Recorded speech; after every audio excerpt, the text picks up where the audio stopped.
South ఇండియాలోనే అతి తక్కువ ధరలకే రత్నాలందించే ఏకైక సంస్థ 6JVR. మన్ను టెండల్లో పండగలేంటి అన్న సందేహాలు అక్కర్లేదు. వేసవి తాకిడి అంతగా లేని చోట్ల కొన్ని వేడుకలు, జాతర లాంటి సంబరాలు జరుగుతాయి. అన్నట్టు వేసవి విడిది కోసం చాలామంది వెళ్ళే మనాలిలో కూడా హిడింబి మాత ఆలయం ఒక పెద్ద ఉత్సవం జరుగుతోంది. మే 14వ తేదీన ప్రారంభమయ్యే ఈ వేడుక కోసం మనాలి సంసిద్ధమైంది. హిడింబి భీమసేనుడి భార్య, ఘటోత్కచుడి మాతృమూర్తి. మాయాబజార్ సినిమా చూస్తే హిడింబి ఎంత సౌమ్యురాలో, ఎంత ఉత్తమురాలో అర్థమవుతుంది. అయితే హిమాచల్ ప్రదేశ్లోని మనాలి ప్రాంత వాసులు హిడింబిని దైవంగా భావిస్తారు. హిడింబామాతగా భక్తితో కొలుచుకుంటారు. ఆమె జన్మదిన వేడుకలను వైభవంగా జరుపుకుంటారు. 3 రోజుల పాటు డూంగ్రీ మేళాను నిర్వహిస్తారు. అమృతం తాగిన వాళ్ళు కాదు దేవతలంటే, అమృతం లాంటి మనసున్న వారే దేవతలు. అలాంటి వారికి గుళ్ళు గోపురాలు కట్టి పూజలు పునస్కారాలు చేయడం, వేడుకలు సంబరాలు చేసుకోవడం మనుషులు అన్నవారు ఎవరైనా చేస్తారు. అందుకే అక్కడక్కడ రాక్షస జాతిలో పుట్టిన వాళ్ళకి ఆలయాలు నిర్మిస్తున్నారు, భక్తితో స్మరిస్తున్నారు. హిమాచల్ ప్రదేశ్లోని మనాలిలో భీమసేనుడి భార్య హిడింబి కూడా పూజలు అందుకుంటోంది.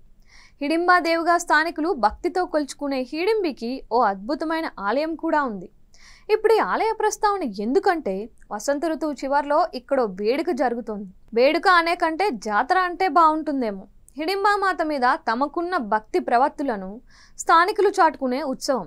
ప్రతి ఏడాది మే 14వ తేదీ నుంచి మే 16వ తేదీ వరకు జరిగే ఉత్సవాన్ని డూంగ్రీ మేళా అంటారు.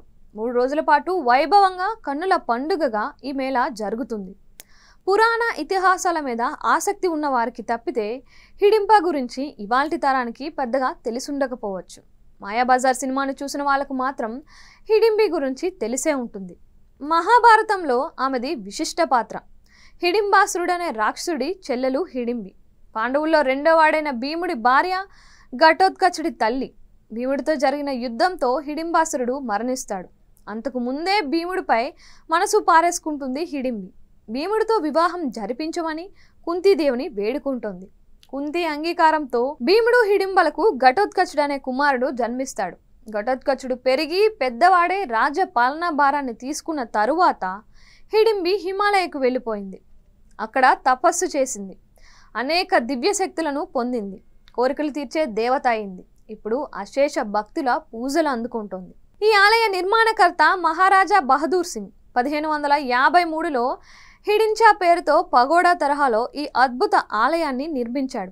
దట్టమైన దేవదారు వృక్షాల మధ్య ఉన్న ఈ ఆలయంలో ఎప్పుడూ అగ్నిహోత్రం వెలుగుతూ ఉంటుంది.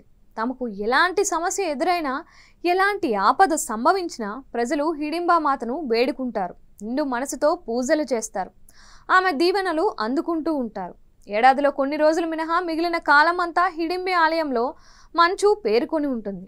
మొత్తం చెక్కతో నిర్మించిన ఈ ఆలయానికి 4 అంతస్తులున్నాయి. చతురస్ర ఆకారంలో ఉన్న 4 అంతస్తుల్లో 3 చెక్కతో కట్టినవే. గచ్చు కూడా చెక్కతో చేసిందే. ఒక 4వ రూఫ్ను మాత్రం ఇత్తడితో కవర్ చేశారు. ఈ శిఖరం ఎత్తు 24 మీటర్లు ఉంటుంది. గుడి ద్వారాలు కూడా చక్కగా చెక్కిన నగిషీలతో అందంగా ఉంటాయి. గర్భగుడిలో హిడింబామాత విగ్రహం కేవలం 3 అంగుళాలే ఉంటుంది. ఈ గుడికి 70 మీటర్ల దూరంలో మరో ఆలయం ఉంది. అది ఘటోత్కచుడి ఆలయం. హిడింబి ఆలయం లోపల ఓ పెద్ద రాయి మీద ఆమె పాదముద్ర కూడా ఉంది. ఇప్పుడు ఈ ఆలయంలో డూంగ్రీ మేళా జరుగుతుంది.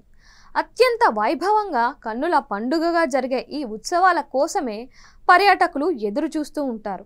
కులు రాజులకు దేవి హిడింబి కులదైవం. ఆ దేవత అనుమతితోనే అన్ని పనులు చేసేవారు. భక్తితో కొలుచుకున్న తరువాత ఆ మాతకు దున్నలను బలి ఇచ్చేవారు. హిడింబి జన్మదినాన్ని పురస్కరించుకునే డూంగ్రీ మేళాను నిర్వహిస్తారు. యువతులు సాంప్రదాయ దుస్తులు ధరిస్తారు. తమ సాంప్రదాయ నృత్యం కుళ్ళు నట్టితో మేళాను వర్ణమయం చేస్తారు. హిడింబాదేవి అనుగ్రహం కోసం ప్రార్థనలు చేస్తారు. యువకులు బియ్యంతో చేసిన బీరును సేవిస్తారు. వసంత ఋతువులో జరిగే ఉత్సవం కావడం వల్ల భక్తులు అధిక సంఖ్యలో ఇక్కడికి వచ్చి హిడింబాదేవిని పూజిస్తారు. డూంగ్రీ మేళా సందర్భంగా స్థానిక ఆలయాల నుంచి ఉత్సవ మూర్తులను ఇక్కడికి తరలిస్తారు. సిమ్సా నుంచి కత్రిక్ స్వామి, పార్షా నుంచి చండాల్ ఋషి, ఆలయం నుంచి సృష్టినారాయణ్, జగత్సుఖ్ నుంచి శ్రీగన్, షాజ్లా నుంచి విష్ణు, సియల్ నుంచి మహాదేవి, నసోగి నుంచి నారాయణ్ దేవతామూర్తులు డూంగ్రీ మేళకు అతిథులుగా వస్తాయి. ఉత్సవాలు పూర్తయ్యాక మనాలి గ్రామంలోని మను ఆలయానికి మేళ తరలి వెళ్తుంది.